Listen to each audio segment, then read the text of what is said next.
Greetings. This is the one you've known as Jesus the Christ. The world is an illusion, and it is also not an illusion. This is one of the paradoxes within the truth. The world is an illusion in the same way that a dream or a hologram is an illusion.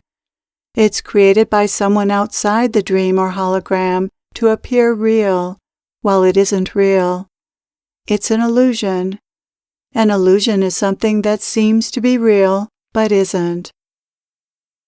The Creator creates creation, and at the same time, the Creator is creation. There is nothing outside the Creator, just as the dream is not outside the dreamer. Everything that is created is inside the Creator, and like a dream, from the Creator's standpoint, it's self-created and not real, in the sense of having an independent reality. Because the world is not independent from the Creator, it could be considered an illusion, just as the dream is the dreamer's illusion. The dream has no independent reality. Nothing in creation has an independent reality either, since nothing is independent from the oneness. Everything is happening within oneness. From the standpoint of the creations or dream characters, however, creation or the dream is real. So the world is both. To the Creator, creation is an illusion, a hologram, a self-creation without any independent reality. To those in the world or in the dream, it is real as they seem to be, because they're not aware of the origin of the world or dream. This is interesting information, but not particularly helpful to those in the world or those in the dream, as it doesn't change their experience that the world is real.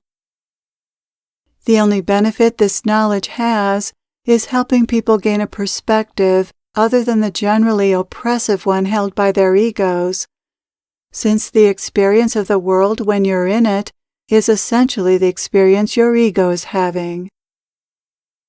Knowing that the world is an illusion or a dream can help people put their experiences into a broader perspective, one that contains the possibility that there is something beyond the world and an actual purpose to the world, that it's not simply meaningless. This is paradoxical, isn't it? That seeing the world as an illusion or dream can actually make life more meaningful. Because if you see the world as real, then you will take your own mind's word for what it is and possibly not see that something else is going on here. When you wake up from a dream, you wonder, what was that all about? You see that you've been fooled into thinking something that isn't true. The dream fooled you. So it is with the world, or rather your ego's perception of the world, how you've been programmed to perceive it. Your ego's perception, although it seemed so true, simply isn't the truth. What a jolt! What a surprise! Or you could see this human life as a movie or play, where the characters look and behave a certain way and respond according to a script, except that these characters have some measure of free will. I say some measure because most respond to life in predictable ways according to their conditioning and not really freely according to some other will than that of the character's ego. Then, when the movie or play is over, the characters cease to exist, and it turns out there was no such thing as that character. It was unreal, a passing fantasy or imagination. Was that real or unreal? Isn't what is real what is beyond the character's script and movie? In the same way, this is how the world is an illusion. You're play acting. You're not actually who you think you are. You are behaving as the character you've been designed to play. The real you is something entirely different.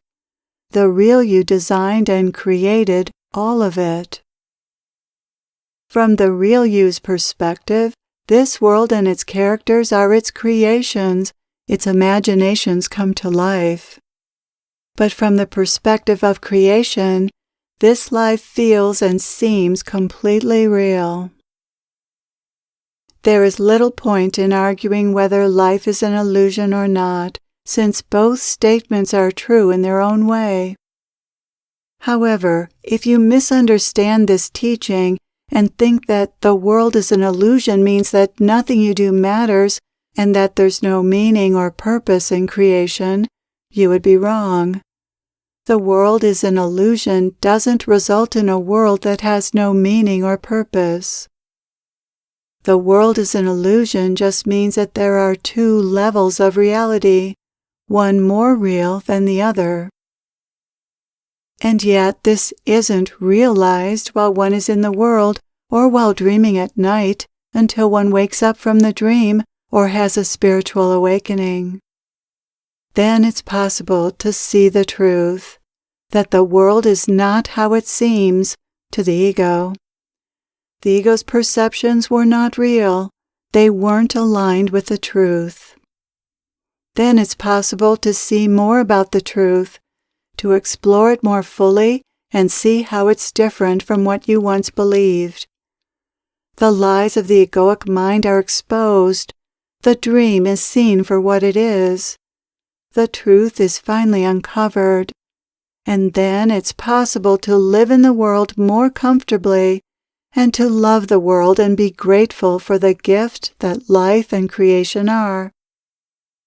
Creation is a gift, and it's a gift born of love. So ultimately, the truth is good and something worth discovering. And what if it were otherwise? What if the truth were that life was how the ego perceives it to be? There would be no way out, no way to happiness, peace, and love. And yet the great good news is that love is all there is, and goodness is at the core of life. The Creator is love, and this love for creation is made manifest by building in a fail-safe device that ensures a way out of the suffering caused by the ego's perceptions. You are never lost for long in the illusion. In relation to eternity, this experience of illusion spun by the ego is very short-lived indeed, and other experiences in higher dimensions are not distorted by anything like the ego. This world that you live in is a particular reality with many veils obscuring the truth. But once you've seen the truth, you graduate from the illusory world of the ego, never to return. You are free to experience the gloriousness of creation without the ego's burdensome beliefs. The illusion of separation built into this world was all a lie, as you awaken to the truth that you created it all. Not you, the character, but you as oneness. Now for just a moment, I'd like you to notice how veiled or unveiled the illusion is to you. There are signs that indicate the degree to which you are free of the illusion, free of the ego's spin on life. Perhaps the most obvious sign is the degree of relaxation and ease you feel in this moment. If you are feeling relaxed, open, at ease, at peace, you are in the truth, not caught by the illusion. There are lots of moments, if not most of the time, that you are not caught in the ego's perceptions.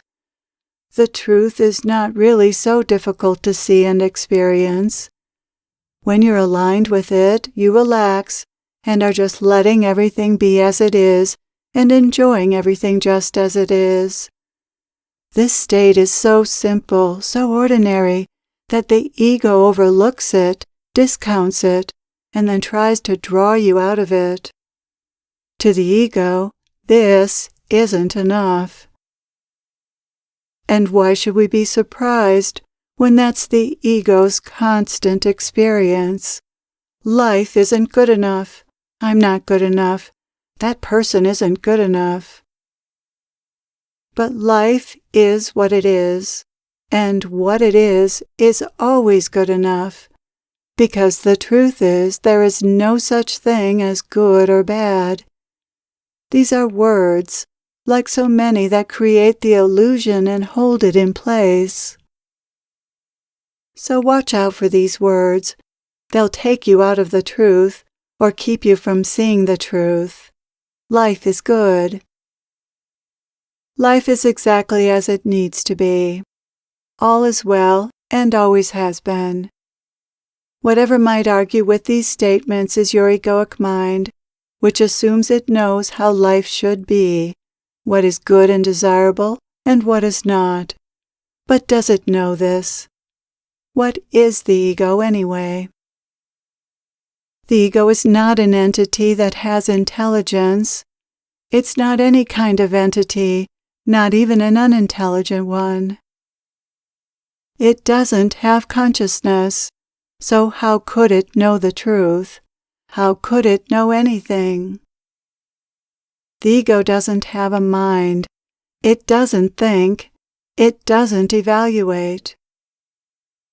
The things it says are things it's heard others say, things it repeats and that get repeated from person to person for generations. What's in your egoic mind is in other people's egoic minds. But these are just ideas, beliefs, passed from one person to the next, often unexamined, unfounded, and untrue, or only partially true. Yes, the illusion is created by ideas that have been believed and passed down to you. They are false ideas that appeal to your basest instincts, because these ideas come from deep within your subconscious and the collective unconscious of humanity, ideas that have caused all the suffering on earth. It's time to wake up from this illusion now. Time to be fully here in this world without all of that.